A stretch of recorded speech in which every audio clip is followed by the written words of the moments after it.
Hace no mucho vimos en el canal el paso de Aya Kong por WWE. Para mí hace unas horas porque inicié a escribir el guión inmediatamente después de ese. Pero el punto es que ahí mencioné que a Vince le entró una curiosidad con las Yoshis porque vio que WCW había hecho algo similar.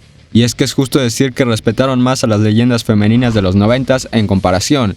Tampoco es que su trato haya sido digno de bombo y platillos, siendo quizás un maltrato generalizado por la época. No obstante, el día de hoy repasaremos ese fugaz paso en el que WCW quiso darle un mayor foco a la división femenina, con colaboraciones y por ende, un campeonato femenino que ha sido olvidado con el paso de los años. Sin más que añadir, el día de hoy en Sweet Wrestling te presento el olvidado título femenino de WCW. Comencemos.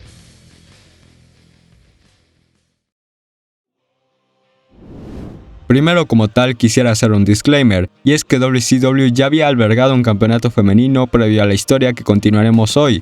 Bueno, algo así. Y es que cabe recordar que antes WCW era un programa de las promociones de Jim Crockett, y técnicamente de parte de la NWA. Por ende, conforme se dio la transición con la llegada de Ted Turner a la WCW que conocemos hoy en día, el título femenino de la NWA fue reconocido por WCW hasta su desactivación.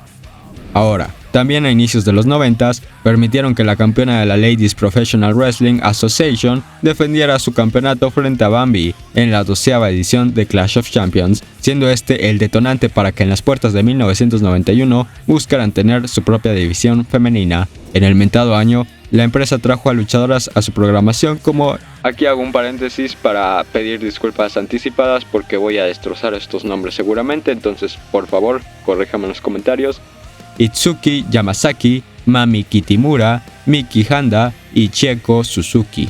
No obstante, se decantaron por talento de los 80s de Norteamérica para crear la división femenina, yendo por la vieja confiable Blue Sims, nombre constante en su paso por la NWA, y estrellas de los 80s en la división como Leilani Kai, Johnny Martin y Bambi.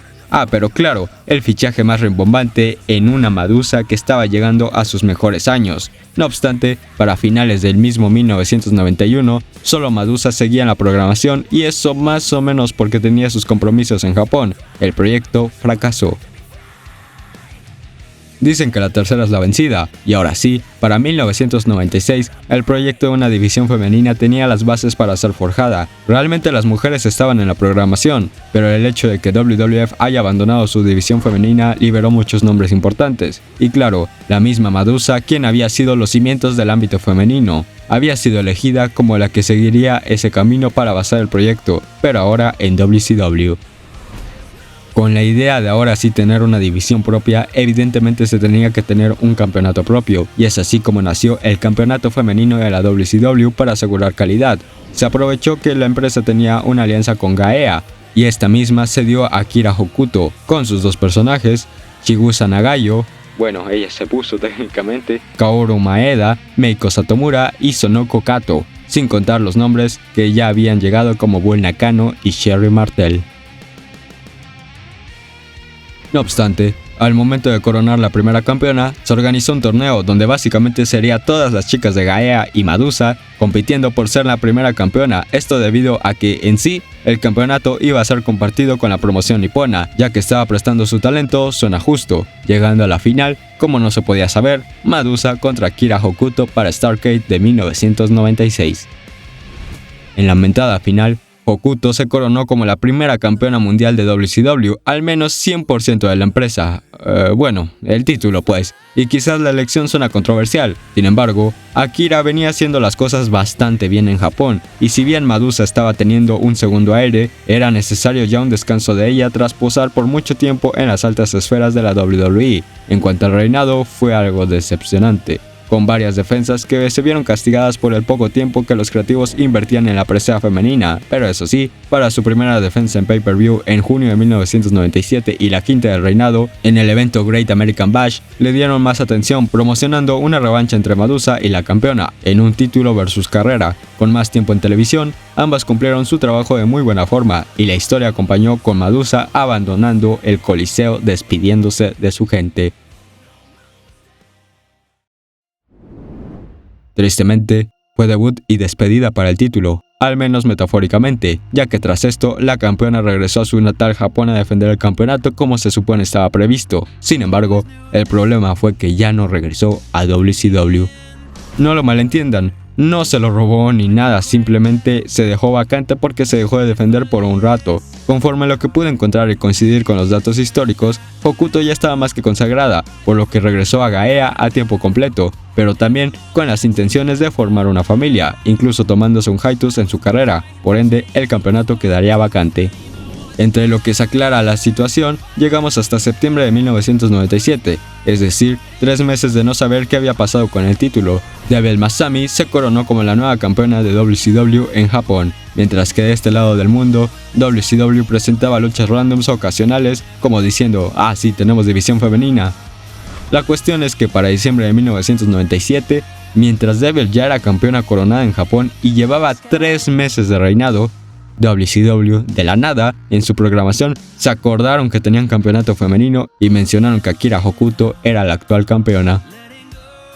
Independientemente de que mencionaron a una campeona que había perdido el título hace 3 meses y que ya tenían otra campeona y que por Dios, para empezar era su título, me es de sorprender que se acordaron de él casi medio año después. O bueno, lo peor es que ni siquiera les importaba. Lo inevitable sucedió cuando a finales de 1997 la alianza entre Gaea y WCW terminó, de modo que el campeonato quedó desactivado después de poco más de un año de vida, del cual la mitad ni siquiera estuvo en WCW. Bueno, lo peor es que a la empresa ni le importaba esto último.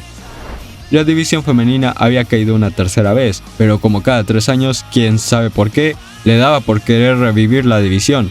Volvieron a intentar lo mismo, ficharon a Mona, Sensational Sherry, Ronda Singh, Leilani Kai, Daphne, Asia, entre otros nombres que eran un gigantesco vómito de luchadoras super veteranas, gente que ni era luchadora pero comenzó a entrenar, jóvenes, una que otro con verdadero renombre, y una vez más, la vieja y confiable Alundra Blaze, quien entró a una storyline donde quería reactivar el campeonato femenino de WCW para suplantar al campeonato crucero femenino que había reemplazado a nuestra apreciada protagonista y que una vez más fue creado, pero ahora sí, sin intención de defenderse en Estados Unidos. Pero sus intentos eran frenados por Oklahoma, sí, la parodia de Jim Ross, de modo que nunca más se reactivaría el campeonato, es decir, los fichajes y división quedaron de puro adorno en la programación.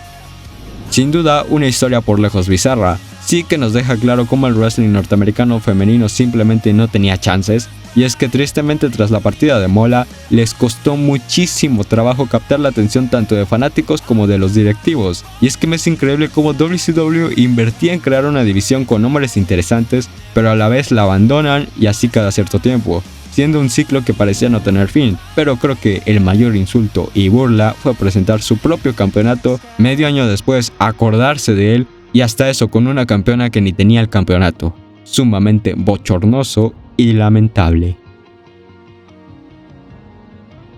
Gracias por ver el video, espero te haya gustado. De ser así, regálame un like y suscríbete. No temas, es algo totalmente gratis y así me ayudas a seguir creciendo a la vez que no te pierdes ningún video. Déjame en los comentarios tu opinión. ¿Qué opinas sobre esta historia? Si sabías que WCW tuvo algún campeonato femenino, ¿crees que pudo tener futuro si se defendía en Estados Unidos?